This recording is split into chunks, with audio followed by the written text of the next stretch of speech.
No one heeded the child's cries for his mother, bound to a tree under the desert's merciless sun, until a lone cowboy answered. Before we dive into the story, don't forget to like the video and tell us in the comments where you're watching from. The Nevada desert stretched vast and unforgiving, its cracked earth shimmering under a midday sun that burned without mercy. Amos rode his gray mare along a faint trail, dust rising in clouds around his worn boots and clinging to the brim of his weathered hat. His face carried the weight of a hard life, a jagged scar running from his left temple to his jaw, earned in a bar fight he'd buried in silence years ago. A widower for 6 winters, Amos had left towns behind, seeking the solitude of the open plain where memories of his lost wife and child couldn't follow. His saddlebags held only necessities: a half-full canteen, a coiled rope, a small Bible worn at the edges, and a revolver holstered at his hip, its grip polished by use. A cry broke through the desert's stillness, sharp and piercing, the voice of a child, not the wail of a coyote or the rustle of wind through sagebrush. Amos reined in his mare, her ears twitching as he tilted his head to pinpoint the sound. It came again, fainter but urgent, from a cluster of twisted junipers near a dry wash, cutting through the plain like a scar. He dismounted, his boots sinking into soft dirt, and moved toward the cry, his hand resting lightly on his revolver, a reflex born of years dodging trouble. The air was thick with the scent of baked earth and faint sage, the silence heavy between the child's sobs. Through the gnarled branches, Amos saw him, a boy, no older than 6, kneeling in the dust, his dark skin glistening with sweat, his small hands clutching a stick as tears carved tracks down his cheeks. The boy's eyes, wide with fear and desperate hope, locked onto Amos as he stumbled forward, tugging at the cowboy's coat. Words spilled out, choked by sobs. Something about his mother, men who'd hurt her, left her to die. The boy pointed to a lone cottonwood tree standing stark against the horizon, its sparse leaves trembling in the heat. A woman was bound to its trunk, her wrists wrapped in heavy iron chains that glinted cruelly in the sun's glare. Her head slumped forward, long black hair falling loose, strands sticking to her sweat-dampened face. Her dress, once finely woven, was torn at the hem, caked with dust and blood. Amos knelt, meeting the boy's gaze, his scarred face steady, offering no words but a single nod, a silent vow. He stood leading the boy toward the tree, his mare trailing behind, her hooves crunching softly. As they neared, the woman stirred, her head lifting slowly, revealing eyes dark and fierce, unmistakably Apache. Her gaze was a blade cutting through exhaustion to defiance, daring Amos to decide her fate. The chains bit into her wrists, dried blood crusting where metal met skin, her arms stretched taut against the rough bark. He drew his knife, its steel catching the sunlight in a sharp flash. She tensed, her eyes narrowing, but the boy clung to her side, whispering softly, his small hand on her leg. Amos stepped closer, his movements deliberate, and knelt to cut the chains, his hands steady despite the weight of her stare. The iron links fell to the ground with a dull clatter, like broken promises scattered in the dust. She swayed, her legs buckling under her own weight, but Amos caught her arm, his grip firm yet gentle, steadying her against the tree's trunk. She pulled free, standing on her own, though her breath was ragged. Amos offered his canteen, the water sloshing softly as he held it out. She hesitated, her eyes searching his for deceit, then took it, drinking deeply, her hands trembling. She passed the canteen to the boy, who gulped it down, water spilling down his chin. Amos stepped back, giving them space, his boots scuffing the dry earth. He unrolled a worn blanket from his saddlebag and draped it over her shoulders, careful not to touch her skin.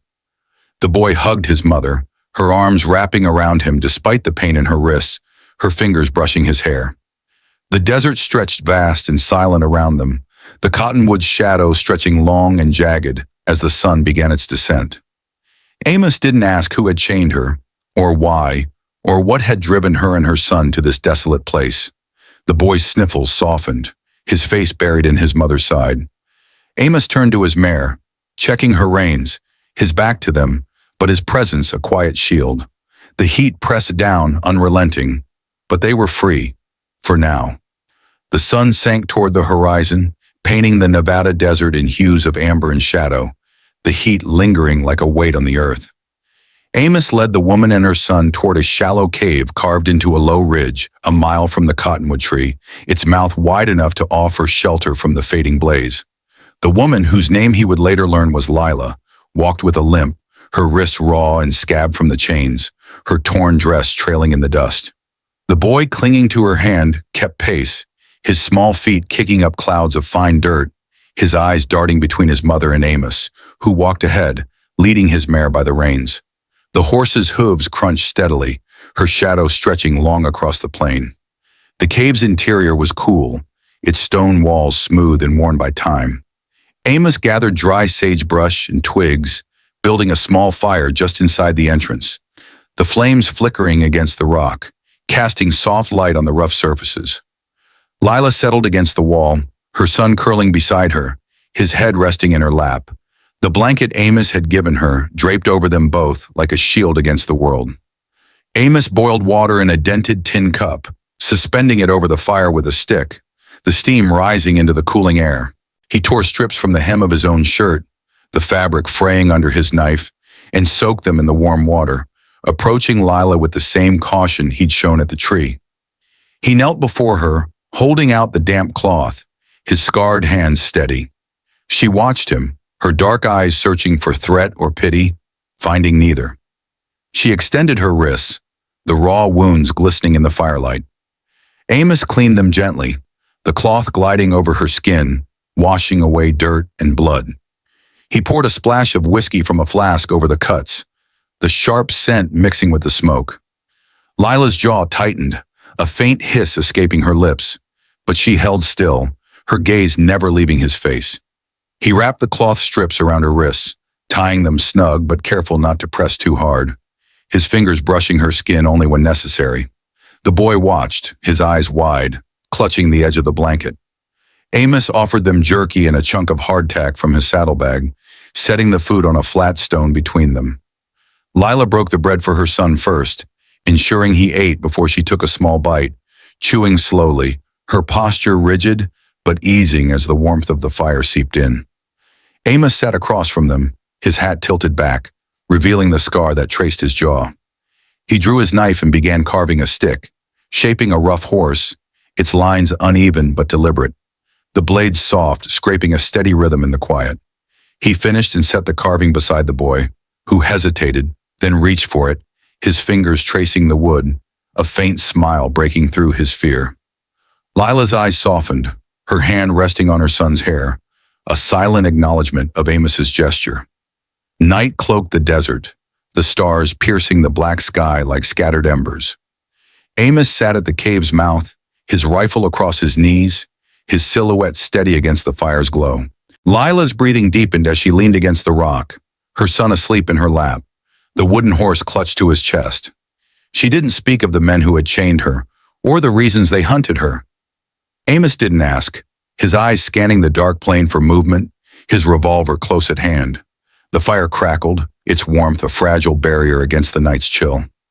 Lila's hand rested on her son, her fingers trembling slightly, but her gaze lingered on Amos, a flicker of trust taking root in the shadows.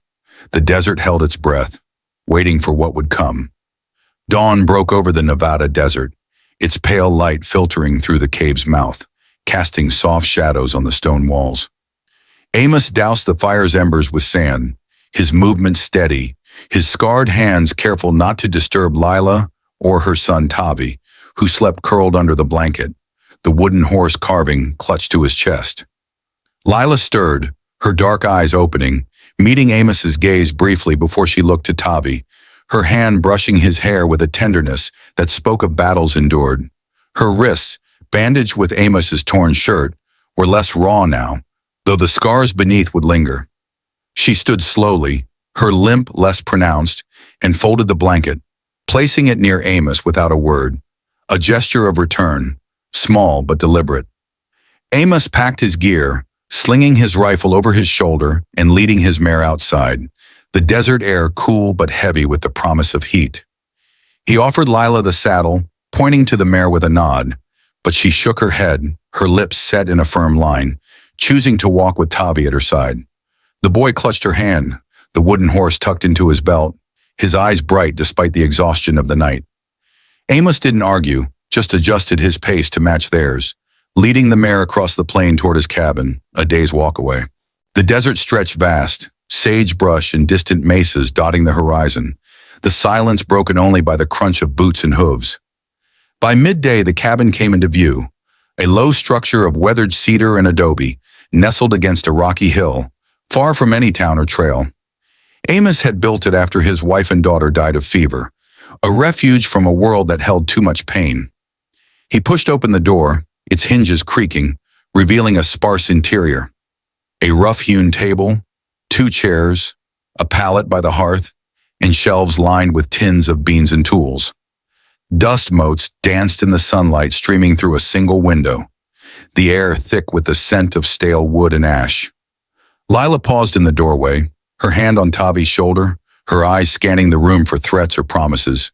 Finding neither, she stepped inside, Tavi trailing close, his small fingers gripping the horse carving. Amos stoked the stove, feeding it dry wood from a stack outside, the crackle of flames filling the quiet. He boiled water, preparing a poultice of herbs from his pack to soothe Lila's wounds further. She sat at the table, Tavi beside her, watching as Amos worked, his hands steady despite their scars.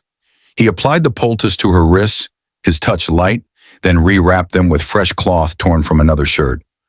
Lila's gaze softened, her fingers brushing the bandages as she nodded, a silent thanks. Amos set a tin plate of warm beans and bread before them, the bread baked weeks ago but still edible.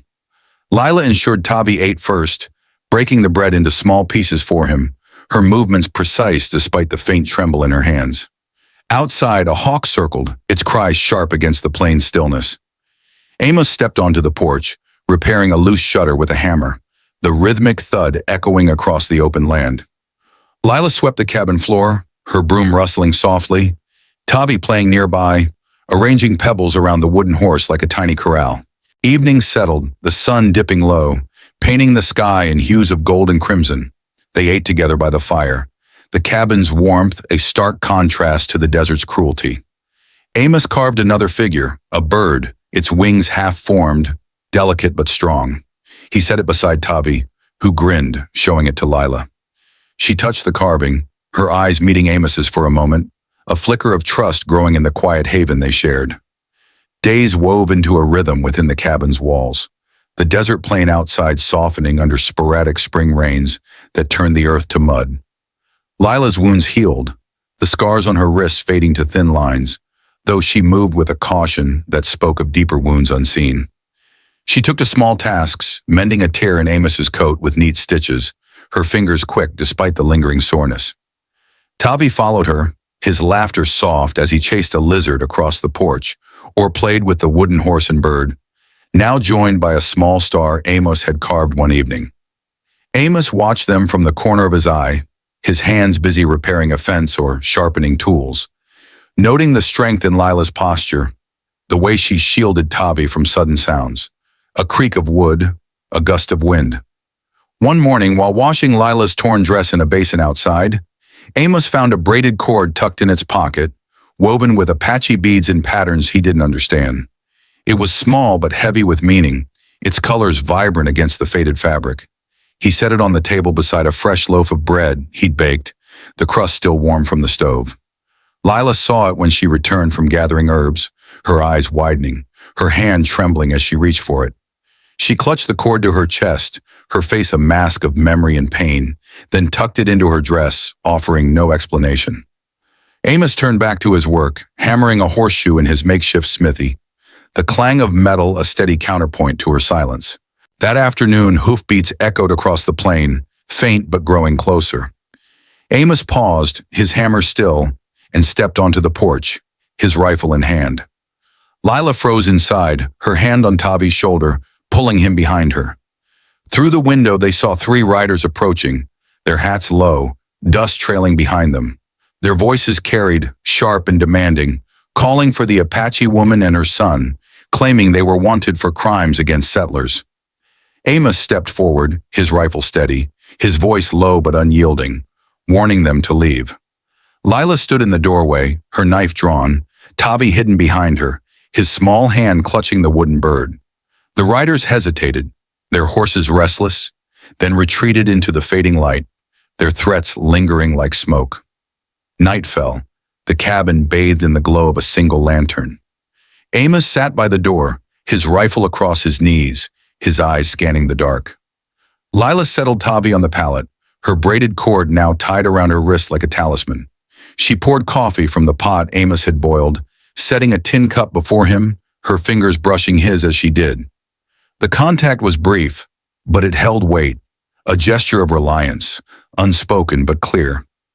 Amos nodded, his scarred face softening in the firelight. He carved a new figure, a coyote, its lines sharp and watchful, and set it on the table beside the cord. Lila touched it, her eyes holding his for a moment, gratitude and something deeper flickering in the quiet. The plain outside was silent, but the shadow of pursuit hung heavy, binding them closer in the face of it. Spring brought a reluctant green to the Nevada plain, wildflowers pushing through the muddied earth around the cabin, their petals fragile against the wind. Lila worked the small patch of herbs she had planted near the porch, her hands sinking into the soil, guiding Tavi's smaller fingers to press seeds into the ground. Her scars had faded to thin white lines on her wrists, a reminder of chains now broken, her movements sure and purposeful. Amos repaired the barn's roof, his hammer steady, pausing to watch them, noting the quiet harmony in their work. The way Lila hummed a soft Apache melody under her breath, the way Tavi echoed it with his laughter. The rider's visit had left a shadow, but in the days since, trust had deepened, woven through small acts that spoke louder than words. Amos forged a small iron pendant in his smithy behind the cabin, shaping it into a crescent moon, its edges smooth under his scarred hands. Sparks flew as he hammered, the metal glowing red before he quenched it in water, steam hissing into the air. He left the pendant on the table that evening, beside Lila's braided cord, which she now wore openly around her wrist. Lila paused when she saw it, her fingers tracing its curve, her dark eyes lifting to meet Amos's across the room. She hung it around Tavi's neck, the moon glinting against his shirt, and Tavi beamed, touching it with wonder. In return, Lila wove a small basket from desert grass she had gathered, filling it with fresh herbs and placing it by Amos's chair, a handful of wildflowers tucked inside like a quiet offering. Evenings by the fire became a ritual, the flames crackling as they sat together, the cabin's warmth enveloping them. Lila traced Apache patterns on a flat stone, teaching Tavi their meanings, symbols of protection, of family, with her knife etching fine lines. Amos watched, his carving knife shaping a new figure, a woman, strong and graceful, her form emerging from the wood. He set it on the mantel beside the horse, bird, star, and coyote, a silent addition to their growing collection. Lila's hand paused on the stone, her eyes holding his, gratitude softening her features, a bond forming in the shared silence. Tavi played with the figures, arranging them in stories only he knew, his voice soft as he named them. One afternoon, a lone rider appeared on the horizon, dust trailing his horse. Amos tensed, signaling Lila to take Tavi inside, his rifle ready as he met the man far from the cabin. The rider spoke of bounty hunters circling nearby, seeking an Apache chief's daughter for leverage in land disputes, her son a prize in their game. Amos's jaw tightened, his voice cold as he sent the man away, his stance unyielding. Lila watched from the window, her knife in hand, relief washing over her when Amos returned unharmed. That night she set a cup of coffee beside him, her fingers lingering on his arm. A brief touch, laden with meaning. The plain outside was restless, but inside the cabin, their gestures built a fortress stronger than wood or stone. Dust storms swept the Nevada plain as summer approached, carrying whispers of danger that grew louder with each passing day. The riders returned at dusk, their numbers swollen to 5, badges glinting on their vests, marking them as lawmen or bounty hunters, men who twisted justice for gain. Amos spotted them from the hill behind the cabin, his eyes narrowing as he hurried back, rifle in hand. Lila's past had caught up fully now. daughter of a black Apache chief, hunted for her father's defiance against encroaching settlers who coveted sacred lands. She had fled with Tavi after raiders killed her kin, the chains a cruel punishment meant to draw out her people. Amos barred the door with a heavy beam, his voice low as he instructed Lila to stay low, Tavi hidden behind her. The riders circled the cabin, their shouts piercing the night, demanding the Apache woman and her boy, torches casting jagged shadows across the adobe walls. Amos stood at the window, rifle steady, firing a warning shot that cracked through the air, scattering their horses. Lila knelt beside him, her knife drawn, preparing bandages from torn cloth and boiling water on the stove for any wounds that might come. Tavi clutched the crescent pendant, his small body pressed against Lila, his eyes wide but silent, trusting the adults who protected him. A bullet splintered the shutter, grazing Amos's shoulder, blood seeping through his shirt, but he returned fire, his aim true, driving one rider back into the dark. The standoff stretched through the hours, the riders testing the cabin's defenses with shouts and shots, the air thick with gunpowder and tension. Lila bandaged Amos's wound mid-siege, her hands steady despite the fear in her eyes, her touch gentle as she pressed the cloth to his skin. He nodded, his scarred face set in determination, carving a quick notch in the doorframe during a lull. Names etched deep: Amos, Lila, Tavi, a mark of family amid the chaos. Lila added an Apache symbol beside them, her knife scraping the wood, a quiet vow of resilience.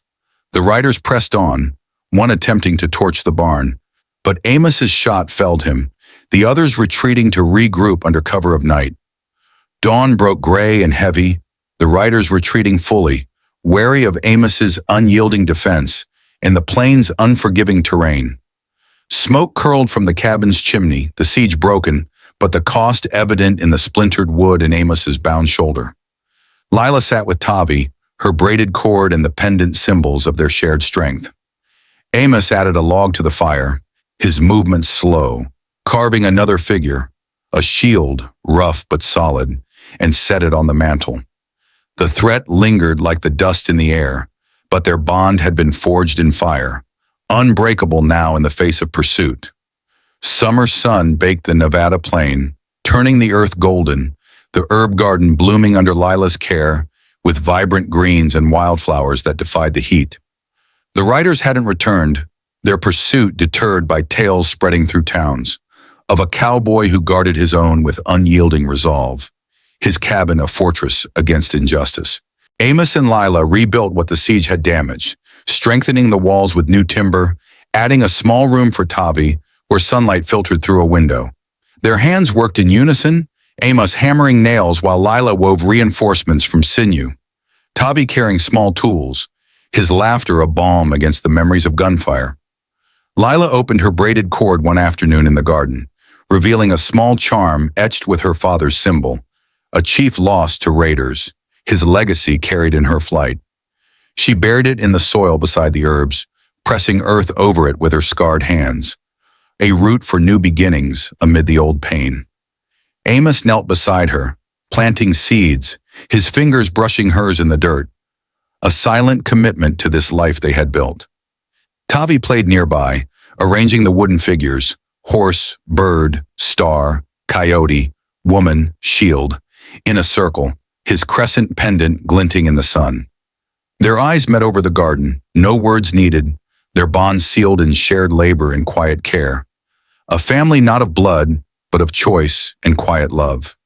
Evenings brought peace, the fire's glow warm as they sat together, the cabin a true home now. Lila etched their story on a large stone, her chains, Amos's rescue, Tavi's hope, the siege's fire, her knife tracing lines that wove Apache symbols with simple marks of their days. Amos added a final carving, a tree, its branches strong, roots deep, and placed it beside the stone on the mantel. They shared coffee, Lila's hand resting near his, Tavi asleep between them, the pendant rising with his breath. The plain stretched wide outside, no longer a place of hiding, but of quiet victory, where loss had given way to rebirth. Amos rose at dawn one day, saddling his mare, but not to leave, only to ride the perimeter, ensuring safety. Lila watched from the porch, Tavi at her side, her braided cord tied with the iron pendant now, symbols intertwined.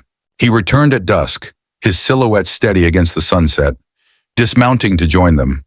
The desert winds whispered of change, but they stayed, building fences, tending the garden, carving figures that told of second chances and inner strength. Lila chose this life, Tavi grew in its shelter, and Amos, once adrift, found redemption in their presence. A quiet love manifested in actions, a family forged in the heat of the sun.